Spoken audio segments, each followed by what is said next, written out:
Good morning class 10th। मैं रोजी Chhabra PGT biology जीजीएचएस Hasanpur नूह से। आज हम क्लास 10th चैप्टर 6 जैव प्रक्रम में हेटरोट्रॉफिक न्यूट्रिशन के बारे में पढ़ेंगे।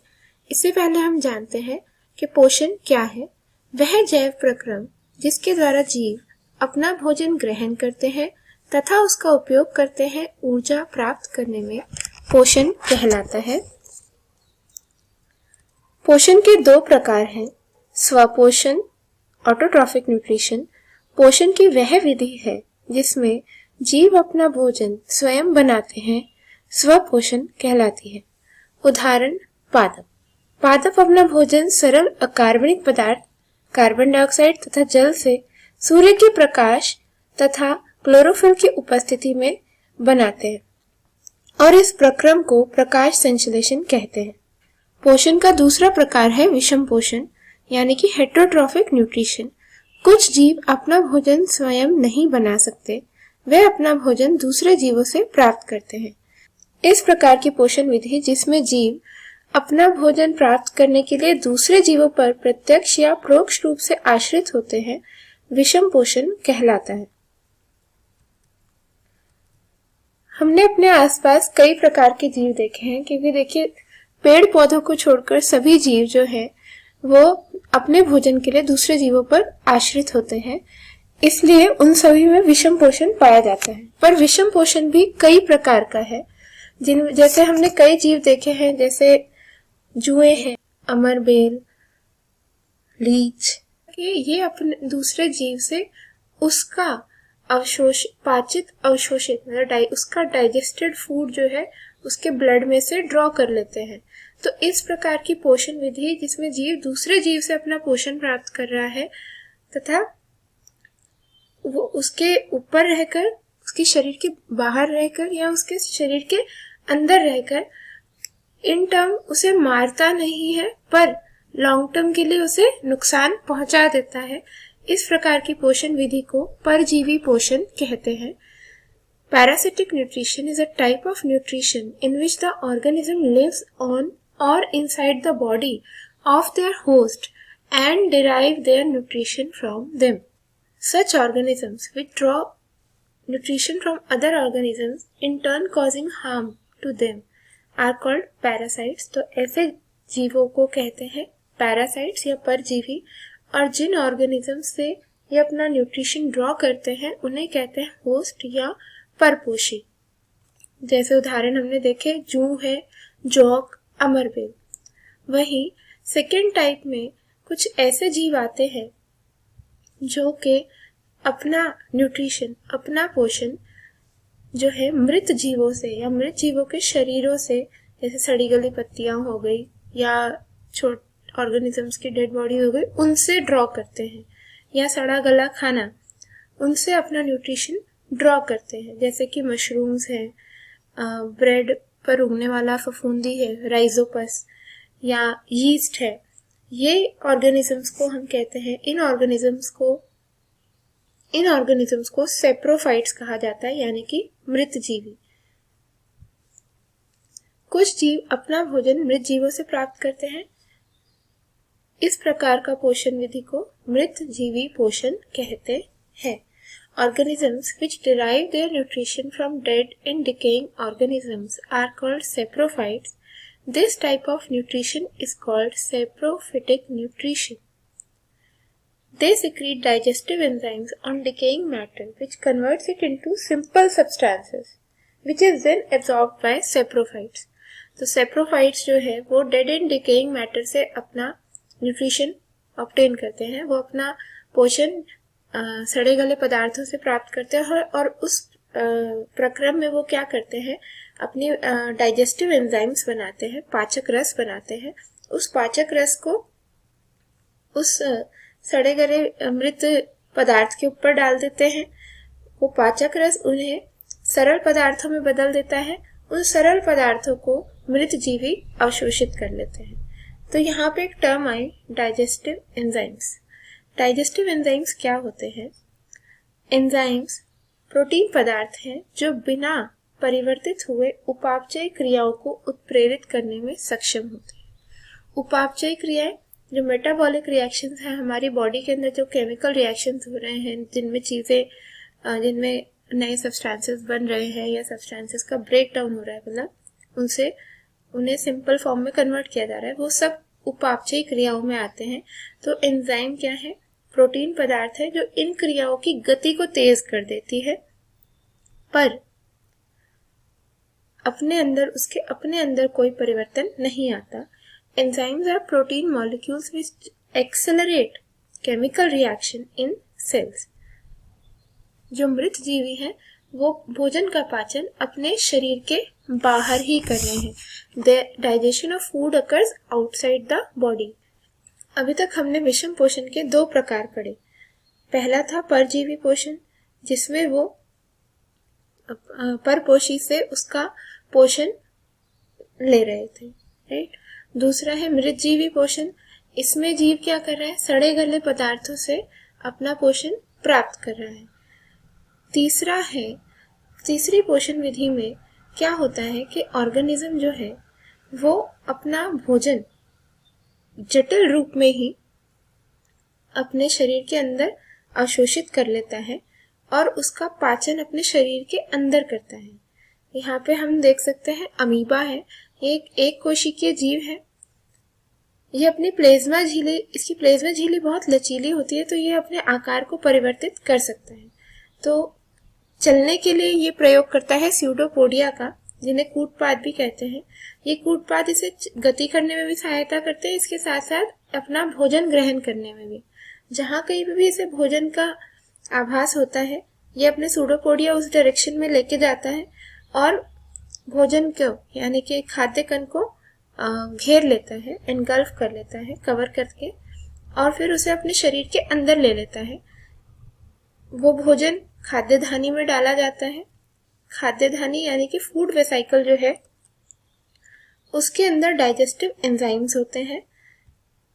ये डाइजेस्टिव एंजाइम्स उस फूड पार्टिकल को डाइजेस्ट कर देते हैं। डाइजेशन के बाद क्या होता है? जो भी पचा हुआ भोजन है उसे अवशोषित कर लेते हैं और जो अपचा भोजन है उसे शरीर से बाहर निकाल देते हैं। इस प्रक्रिया को एंडोसाइटोसिस कहते हैं। देखिए डाइजेशन होता क्या है? Digestion is a process in which complex food material is broken down into simpler form। मतलब कि जटिल पदार्थ जो है, भोजन में जो जटिल पदार्थ है, उनको सरल पदार्थों में बदलने को पाचन कहते हैं, डाइजेशन कहते हैं। इस प्रकार की पोषण विधि जिसमें जीव संपूर्ण भोजन पदार्थ का अंतर्ग्रहण करते हैं तथा उसका पाचन शरीर के अंदर करते हैं, होलोजोइक पोषण कहलाता है। इस पोषण विधि के 5 चरण होते हैं: अंतर्ग्रहण, पाचन, अवशोषण, आत्मसात करना और विसर्जन। अमीबा की ही तरह मानव में भी होलोजोइक पोषण पाया जाता है। इनमें से किस प्रकार की पोषण विधि में जीव दूसरे जीव को बिना मारे उससे पोषण प्राप्त करते हैं? मृतजीवी पोषण, स्वपोषण, परजीवी पोषण, होलोजोइक पोषण। तो इसका उत्तर है परजीवी पोषण। मानव में भी होलोजोइक पोषण विधि पाई जाती है। तो आइए अब हम मानव में होलोजोइक पोषण विधि को समझते हुए मानव के पाचन तंत्र तथा उसकी क्रिया के बारे में समझते हैं। मानव का पाचन तंत्र 2 भागों से मिलकर बना है। आहार नाल, जो कि मुख से शुरू होती है, यानी कि माउथ से स्टार्ट होती है, और गूदा द्वार पर इसका अंत होता है, यानी कि एनस पर। और इस आहार नाल के साथ जुड़े हुए हैं सहायक ग्रंथियां। हमारे मुख में है लाला ग्रंथि, या जिसे सलाइवरी ग्लैंड्स भी कहते हैं, यकृत, लिवर, पैनक्रियास, अग्न्याशय तथा गॉल ब्लैडर यानी कि पित्ताशय। तो ये सब चीजें मिलकर बनाती है हमारा पाचन तंत्र। मनुष्य में भी, जैसे मैंने आपको बताया, मनुष्य में भी होलोजोइक पोषण पाया जाता है। तो पोषण के वही 5 चरण होते हैं: अंतर्ग्रहण यानी कि इंजेक्शन, पाचन, डाइजेशन, अवशोषण, एब्जॉर्प्शन, आत्मसात करना, एसिमिलेशन और विसर्जन यानी कि इजेशन। सबसे पहले पाचन की प्रक्रिया को समझने से पहले हम एक बार रिकॉल कर लेते हैं कि जो हमारा भोजन है उसमें कौन कौन से पोषक तत्व पाए जाते हैं। जो मुख्य पोषक तत्व है वो है कार्बोहाइड्रेट्स, फैट्स, प्रोटीन्स, विटामिन और minerals and salts. Vitamin, minerals and salts body में जो कि त्यो अवशोषित हो जाते हैं, पर कार्बोहाइड्रेट्स, फैट्स और प्रोटीन्स जो है ये हमारे भोजन में जटिल रूप में होते हैं, कॉम्प्लेक्स फॉर्म में होते हैं। तो इनके एब्जॉर्प्शन से पहले, इनके अवशोषण से पहले इन्हें सरल पदार्थों में परिवर्तित करना आवश्यक है, मीन्स इनको डाइजेस्ट करना जरूरी है। भोजन का अंतर्ग्रहण मुख से होता है और मुख में ही भोजन का पाचन भी आरंभ हो जाता है। जो हमारे मुख में दांत होते हैं, जो हमारे टीथ हैं, वो फूड को मेस्टिकेट करते हैं। मेस्टिकेट मीन्स उसको बहुत महीन पीस देते हैं। देखिए, ये हमारा मुख का एक साइड व्यू है। अगर हम ध्यान से देखें तो इसमें दांत है, जीभ है तथा 3 जोड़े लाला ग्रंथि यानी कि सलाइवरी ग्लैंड्स उपस्थित है। तो जो दांत होते हैं हमारे, ये भोजन को काटने और पीसने में मदद करते हैं, जिससे कि भोजन का पाचन आसानी से हो सके। जो जीभ है वो पिसे हुए भोजन को सलाइवा के साथ मिलाती है तथा उसे निगलने में सहायता करती है। हमारे मुख में, जैसे मैंने आपको बताया कि 3 जोड़े सलाइवरी ग्लैंड्स होते हैं जो कि सलाइवा बनाते हैं यानी कि लार बनाते हैं। लार का क्या काम है? पहला तो ये भोजन को नरम बनाती है, उसे लुब्रिकेट कर देती है, और दूसरा इसके अंदर एक एंजाइम पाया जाता है जिसे सलाइवरी अमाइलेज कहते हैं। ये सलाइवरी अमाइलेज स्टार्च को सरल शर्करा, सिंपल शुगर में कन्वर्ट कर देता है। लार में कौन सा एंजाइम उपस्थित होता है? ये किस पोषक पदार्थ के पाचन में सहायता करता है? ऑप्शंस है एमिलेज वसा, पेप्सिन मंड, एमिलेज मंड और एमिलेज प्रोटीन। तो इसका उत्तर है एमिलेज मंड। ग्रास नली, भोजन मुख से ग्रास नली के अंदर जाता है जिसे ईसोफेगस कहते हैं। यह ग्रास नली जो है भोजन को मुख से आमाशय तक पहुंचाने का कार्य करती है। ग्रास नली में भोजन पेरिस्टाल्टिक गति के द्वारा धीरे धीरे आमाशय में पहुंचता है। पेरिस्टाल्टिक गति क्या होती है कि जो ग्रास नली है उसकी पेशियों में एक लगातार संकुचन और प्रसर होता रहता है, जिसकी वजह से भोजन जो का निवाला जो है वो धीरे धीरे आमाशय में पहुंचता है। और ये जो पेरिस्टाल्टिक गति है ये सिर्फ ग्रास नली में ही नहीं होती है, ये हमारे पूरे आहार नाल में होती रहती है ताकि भोजन धीरे धीरे आसानी अपने आप आगे बढ़ता रहे। भोजन ग्रास नली से फिर आमाशय में पहुंचता है। ग्रास नली यानी कि ईसोफेगस और स्टमक के ओपनिंग के पेशियां उपस्थित होती हैं जिन्हें अवरोधनी पेशी कहते हैं। ये अवरोधनी पेशियां जो है, इन्हें स्फिंक्टर मसल्स भी कहते हैं, ये भोजन को दोबारा ईसोफेगस में जाने से रोकती है। आमाशय की भीति पे जठर ग्रंथियां पाई जाती हैं जो कि गैस्ट्रिक ग्लैंड्स, जो कि जठर रस का निर्माण करती हैं। यह जठर रस जो है ये आमाशय का पाचक रस है। इसके मुख्य 3 घटक होते हैं, इसके 3 कंपोनेंट्स हैं। श्लेष्मा यानी कि म्यूकस, ये हाइड्रोक्लोरिक अम्ल के प्रभाव से आमाशय की भीति की रक्षा करता है। हाइड्रोक्लोरिक अम्ल यह भोजन को अम्लीय बनाता है और भोजन में उपस्थित सूक्ष्म जीवों को नष्ट करता है। यह एंजाइम पेप्सिनोजन को पेप्सिन में परिवर्तित करता है। पेप्सिनोजन एंजाइम जो है ये पेप्सिन एंजाइम का अक्रिय रूप है जो कि हाइड्रोक्लोरिक अम्ल से पेप्सिन में बदला जाता है। पेप्सिन एंजाइम प्रोटीन का पाचन करता है। आमाशय से अर्धपाचित भोजन जो है वो क्षुद्रांत में जाता है। पेप्सिन को क्रिया करने के लिए किस प्रकार के माध्यम की आवश्यकता होती है? क्षारीय, अम्लीय, लवणीय, उपरोक्त में से कोई नहीं। पेप्सिन को क्रिया करने के लिए अम्लीय माध्यम की आवश्यकता होती है। पाचन प्रक्रिया के दौरान आमाशय से फिर अर्धपाचित भोजन जो है वो शूद्रांत में जाता है। शूद्रांत में उसका पूर्ण पाचन होता है और पूर्ण पाचन में योगदान देते हैं यकृत और अग्न्याशय। यकृत जो है वो शरीर की सबसे बड़ी ग्रंथि है। यह पित्तरस का निर्माण करता है। यह अग्न्याशयिक रस में उपस्थित एंजाइमों की क्रिया के लिए क्षारीय माध्यम प्रदान करता है तथा वसा का इमल्सीकरण करता है। इमल्सीकरण क्या है? पित्तरस वसा की बड़ी गोलिकाओं को छोटी गोलिकाओं में परिवर्तित करता है और इस प्रक्रम को इमल्सीकरण कहते हैं। जो भोजन हम ग्रहण करते हैं उसमें वसा बहुत बड़ी गोलिकाओं के रूप में उपस्थित होती है, जिनके ऊपर पित्तरस काम करके उन्हें छोटी गोलिकाओं में परिवर्तित कर देता है।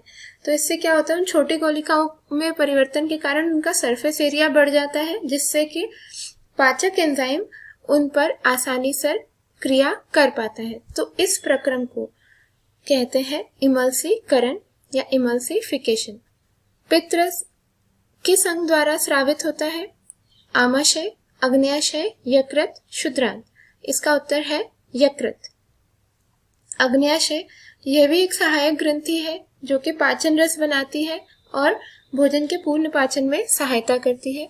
इसे मिश्रित ग्रंथि भी कहते हैं क्योंकि इसके दो भाग हैं। हमारे शरीर में दो प्रकार की ग्रंथियां पाई जाती हैं। एक तो जिनके अंदर नलिकाएं उपस्थित होती हैं, यानी कि they have their ducts, and दूसरा होता है जिनके अंदर नलिकाएं उपस्थित नहीं होती है, दे आर डक्टलेस। तो इस पेनक्रियाज में दोनों पार्ट्स हैं।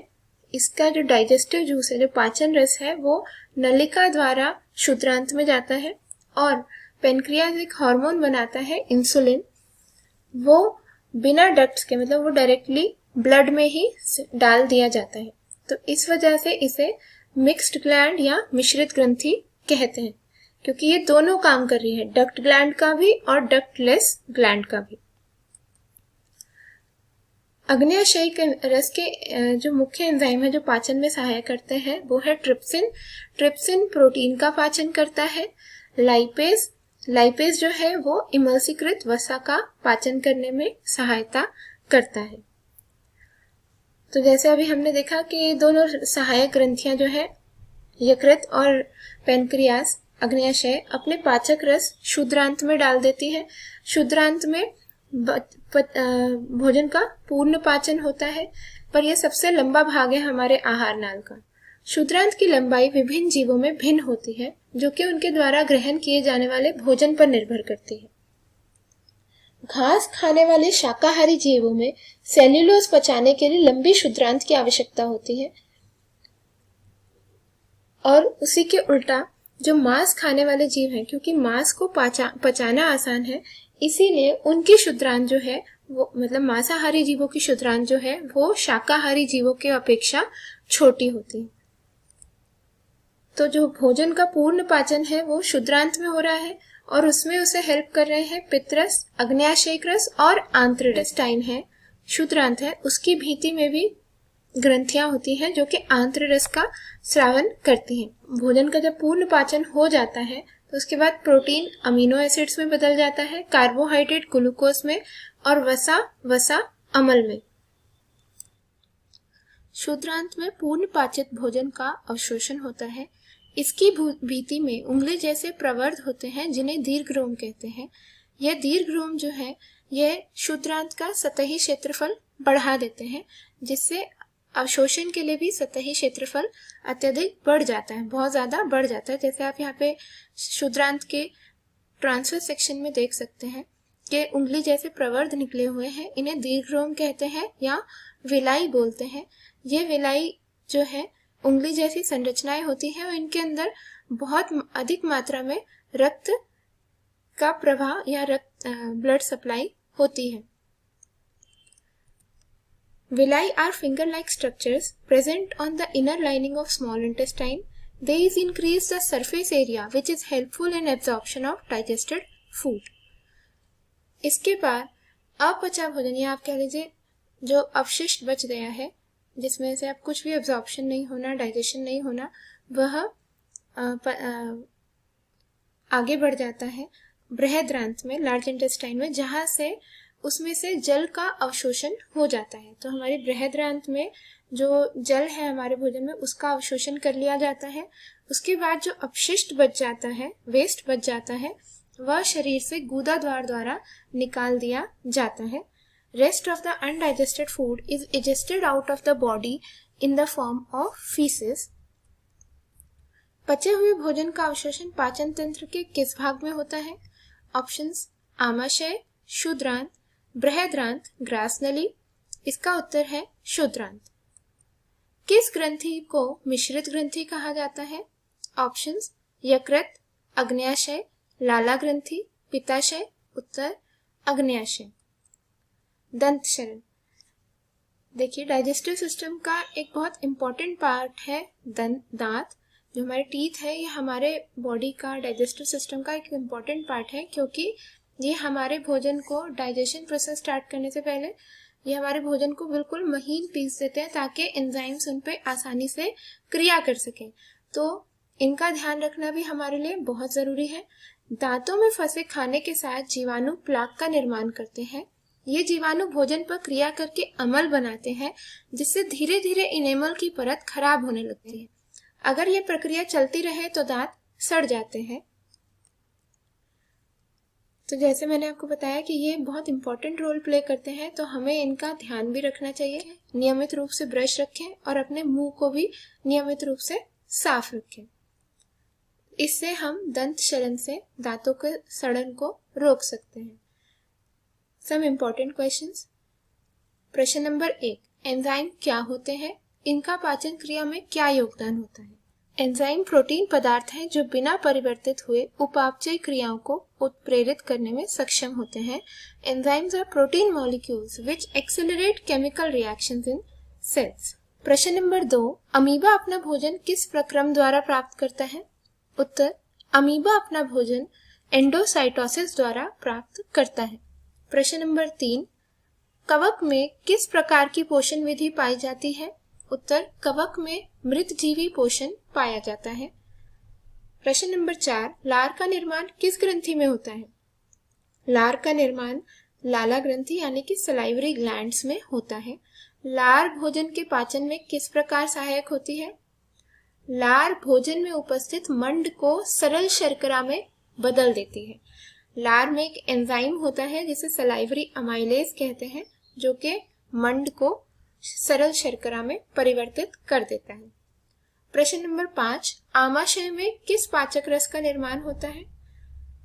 आमाशय में जठर रस का निर्माण होता है। इसके संगठक तथा उनके कार्य बताएं। जठर रस के 3 संगठक हैं। श्लेष्मा, जो कि आमाशय की भित्ति को अम्ल के प्रभाव से बचाता है।